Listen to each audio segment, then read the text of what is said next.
Welcome to Fingrid, a learning initiative by Trade Brains. आज के session में हम डिटेल में बात करने वाले हैं पीसीआर की, मतलब पुट कॉल रेशियो के बारे में।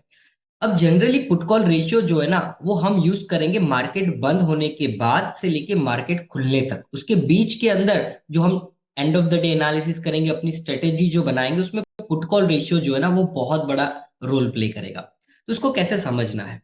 तो पहले तो मैं आपको बता दूं, पुट कॉल रेशियो वापस एक बार रिवाइज कर दूं कि पीसीआर को हम कैलकुलेट करते हैं टोटल नंबर ऑफ पुट, मतलब ओपन इंटरेस्ट की मैं बात कर रहा हूं यहाँ पे, divide by total number of call. तो अगर ये रेशियो एक से ज्यादा होगा, इसका मतलब है ज्यादा पुट बेचे गए हैं। अगर ये रेशियो एक से कम होगा, इसका मतलब ये है कि ज्यादा कॉल बेचे गए हैं। तो अगर मान लो आपका पुट कॉल रेशियो जो है वो 0.5 या उससे कम, जैसे कि 0.4 या 0.3 अगर आ जाता है, या फिर अगर ये वैल्यू 0.15 से ज्यादा अगर हो जाती है, तो उसको ओवरबॉट एंड ओवरसोल्ड कहा जाता है। अब ये ओवरबॉट ओवरसोल्ड सिचुएशन क्या है? तो देखिए, जैसे मान लीजिए आपका एक दोस्त है, आपको काफी परेशान कर रहा है, मस्ती कर रहा है आपके साथ। तो आप क्या कहेंगे कि भाई बस अब बहुत हो गया, ओवर हो चुका है, अब बस बंद कर। राइट, हम नॉर्मल लैंग्वेज में ऐसे कहते हैं। तो ऐसा ही कुछ है यहाँ पे। ओवरबॉट का मतलब एक तरफा बहुत ज्यादा बाइंग पोजीशन बनाई गई है, बहुत सारे पुट बेचे गए हैं या बहुत सारे कॉल खरीदे गए हैं। मतलब ज्यादातर लोगों का जो व्यू है वो एक तरफा हो चुका है, या बहुत ज्यादा लोग मंदी में आ चुके हैं, या बहुत सारे ज्यादा लोग तेजी में आ चुके हैं। अब इंट्राडे में या स्टॉक मार्केट के अंदर पैसा कब बनेगा आपका? जब कोई एक तरफा लोग ट्रैप हो जाएंगे। तो आपको बेसिकली यहाँ पे ट्रैप ढूंढना है। अब ज्यादातर लोग अगर लॉन्ग पोजीशंस में आ चुके हैं, तो ऑब्वियसली आप उस डायरेक्शन में नहीं जाओगे। क्यों? क्योंकि अगर मार्केट स्मार्ट है, मार्केट ने उस डायरेक्शन में मूव नहीं दिया, रुक गया या फिर गिरना शुरू कर दिया, तो ये अपने वेट से ही गिरना शुरू कर देगा और यहाँ पे लॉन्ग पोजीशंस ट्रैप हो जाएगी, लॉन्ग अनवाइंडिंग का प्रेशर बनना स्टार्ट हो जाएगा।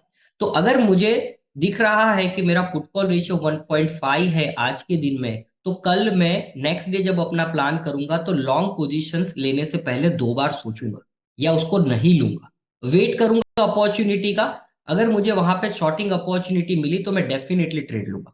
मैं ये बिल्कुल नहीं कहता हूं कि 1.5 ओवरबॉट हो गया मतलब चलो बेच दो, नहीं। अपॉर्चुनिटी दिखेगी, सेटअप बनेगा, डेटा बनेगा, फॉलो थ्रू नहीं आएगा तो ही लेंगे।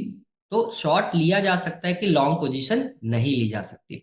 और अगर आप गलती से लॉन्ग पोजीशन ले लेते हो ना, मान लीजिए आप कंट्रोल ही नहीं कर पाते हो, तो मेक श्योर करना आप अपनी जो पोजीशन साइजिंग जो है वो बहुत ही कम रखेंगे। अगर आप 5 लॉट से काम करें, 1 लॉट से करो। अगर ट्राई करना है तो मैं तो कहता हूँ ये बिल्कुल मत करो। बट अगर कोई रह ही नहीं पाता है तो ये है। And similarly on the oversold situation as well, अगर मार्केट काफी ओवरसोल्ड हो चुका है, एक बात यहाँ पे ध्यान रखिएगा कि जब भी कभी मार्केट गिरता है ना, तो वो डर पैदा करता है। और फियर जो है ना, वो काफी स्ट्रॉन्ग इमोशन है as compared to the greed. तो फियर में क्या होता है कि मार्केट थोड़े लंबे समय तक ओवरसोल्ड रह सकता है। तो जब भी कभी आप पुट कॉल रेशियो को देखें और वो ओवरसोल्ड सिचुएशन की तरफ पहुंच चुका हो, तो वहां पे नया शॉट एटलीस्ट ना करे, इंतजार कर ले थोड़ा सा। और अगर कोई अपॉर्चुनिटी, कोई कंफर्मेशन, थोड़ा समय दे। आपको जब वो कंफर्मेशन मिले, रीटेस्ट मिले, 2 बार वो कंफर्मेशन हो जाए, उसके बाद ही आप वहां पे थोड़ी लॉन्ग पोजीशन के बारे में सोच सकते हैं। तो सबसे पहली चीज कि एंड ऑफ द डे का पुट कॉल रेशियो देख लीजिए, मॉर्निंग में सुबह देख लीजिए या मार्केट बंद होने के बाद देख लीजिए। अगर ये लेवल के पास या इस लेवल के बियॉन्ड अगर हो जाता है, तो इस बात का आपको ध्यान रखना है। अब सिनारियो नंबर 2, ऐसा भी तो हो सकता है कि जो मेरा पुट कॉल रेशियो है वो इस रेंज के बीच में हो कहीं पे, तो उसको हम न्यूट्रल मानेंगे अगर एक के आसपास है तो। परंतु एक दो और कंडीशन है जिसका आपको ध्यान रखना है।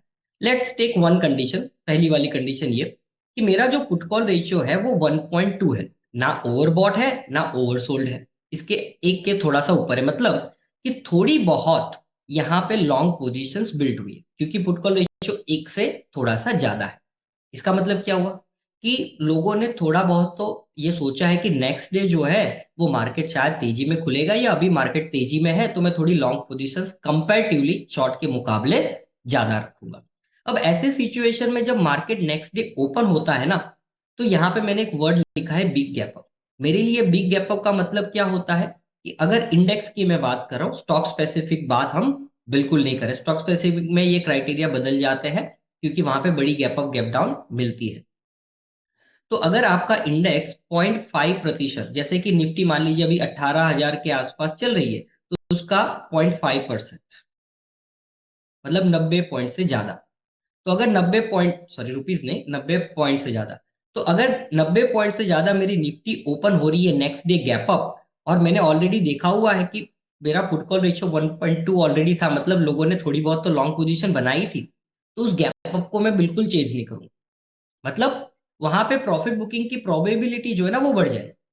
ठीक है, स्टॉक मार्केट एक प्रोबेबिलिटी का गेम है। यहाँ पे हम जो विनिंग प्रोबेबिलिटी जितनी जो सेटअप पे ज्यादा होगी उस पे काम करेंगे। तो यहाँ पे किसकी प्रोबेबिलिटी ज्यादा है? इसकी प्रॉफिट बुकिंग की प्रोबेबिलिटी ज्यादा है। क्यों? क्योंकि ऑलरेडी लोग, थोड़े बहुत लोग लॉन्ग पोजीशन लेके गए थे, मार्केट गैप अप भी कर रहा है, मतलब उनको गिफ्ट दे रहा है कि भाई आप खुलते ही प्रॉफिट बुक कर सकते हो, तो प्रॉफिट बुकिंग के चांसेस है। तो आप गैप अप को चेज बिल्कुल नहीं करेंगे। इसका मतलब ये नहीं कि आप लॉन्ग नहीं करेंगे, आप इंतजार करेंगे गैप अप के बाद मार्केट को सेटल होने का, मार्केट को रेंज में जाने का, आपके सपोर्ट रजिस्टर्स के पास आने का, ऑप्शन डेटा बिल्ट होगा, उसके बाद हम ट्रेड लेंगे। फिर वो लॉन्ग या शॉर्ट कुछ भी हो सकता है, क्योंकि ये न्यूट्रल के पास है, लेकिन गैप अप को चेज नहीं करना है। तो यहाँ पे आपको सीखने को मिलेगा कि कब गैप अप को चेज करना है, कब नहीं करना है, उसमें भी स्पेशली कब नहीं करना है। सेकेंड सिनारियो हम लेते हैं यहाँ पे, जहां पे पुट कॉल रेशियो मान लीजिए 0.7 के आसपास है, मतलब कॉल सेलिंग ज्यादा हुई है as compared to the put selling. तो अगर मेरी कॉल सेलिंग यहाँ पे ज्यादा हुई है, इसका मतलब क्या हुआ कि लोगों ने मंदी की पोजीशन यहाँ पे थोड़ी बनाई हुई है as compared to the long position. अगर उस दिन पीक एक बहुत बड़ी गैप अप हो जाती है या गैप डाउन हो जाती है, मान लीजिए यहाँ पे सिनारियो हम लेते हैं गैप डाउन हो जाती है, तो उस गैप डाउन में क्या करें? इंतजार करो, तुरंत इमीडिएटली शॉर्ट मत करना, क्योंकि वहां पे ऑलरेडी पोजीशन है, गैप डाउन मिल रही है, मतलब सोने पे सुहागा, प्रॉफिट बुकिंग के चांसेस बन जाते हैं। तो कब गैप को चेज करना है, कब गैप को चेज नहीं करना है, ये भी आपको पुट कॉल रेशियो से पता चल जाता है। तो आई होप डिटेल में आपको समझ में आया होगा। मिलते हैं नेक्स्ट सेशन के अंदर। Thank you very much.